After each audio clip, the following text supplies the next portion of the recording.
au cœur de la préoccupation des Français. Tous les sondages le montrent, pour des raisons purement politiciennes, et que je crois que c'est pas notre rôle, justement, de participer à l'exacerbation des fractures dans la société française. Moi, hier soir, tard dans la soirée, j'ai eu des appels d'élus de quartiers nantais qui disaient leur stupéfaction, leur incompréhension de ce vote. C'est un spectacle, le Sénat s'est donné en spectacle. Oui, absolument.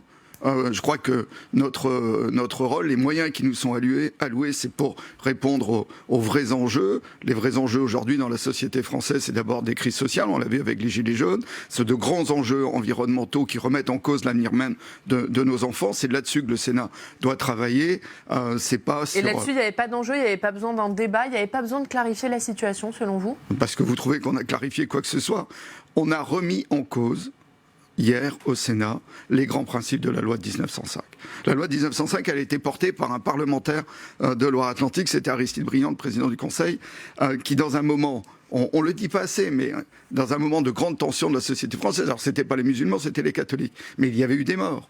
Briand nomme même Clémenceau dans son gouvernement, qui était plutôt la frange très laïque, pour trouver des solutions d'apaisement. Et ça donne la loi de 1905, qui est une loi qui garantit la liberté d'expression, qui garantit même les signes ostentatoires religieux, en l'occurrence à l'époque c'était surtout le crucifix, et apaise la société française.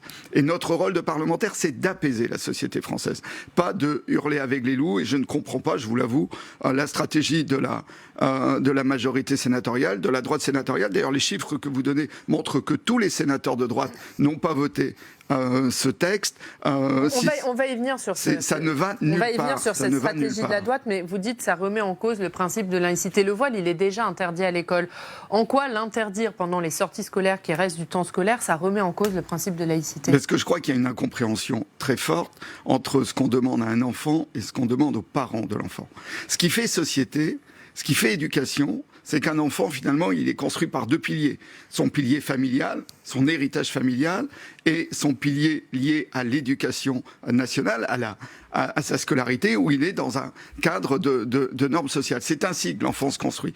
Qu'on lui interdise à lui tout signe religieux dans ce cadre scolaire de normes collectives, c'est une chose.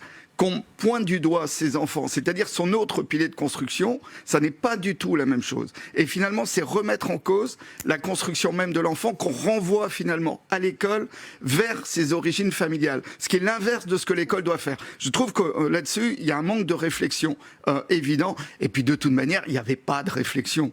Le but, c'était de montrer pour la droite conservatrice et pour son président Bruno Retailleau ici au Sénat, qu'elle ne laissait pas l'espace à l'extrême droite. Au contraire, je pense que ça conforte l'extrême droite. Pour vous, de la part de Bruno Retailleau et de la droite, c'est un texte qui est clairement politique, c'est ça ce que vous dites? Mais ça n'est que ça. Ça n'est que ça. Alors, c'est aussi un peu la responsabilité du ministre Blanquer qui a un peu créé la situation, même si c'est plutôt employé à la calmer hier. Mais on n'est pas là... Qu'est-ce que vous avez pensé du discours de Jean-Michel Blanquer hier, qui a dit qu'une nouvelle loi serait contre-productive? Mais tout est déjà dans la loi. La loi de 1905 est une grande loi qui a permis à la société française de se construire. Le prosélytisme religieux est interdit. Donc il n'y a pas de problème sur les sorties scolaires. Les enseignants ont tout à fait le cadre pour intervenir.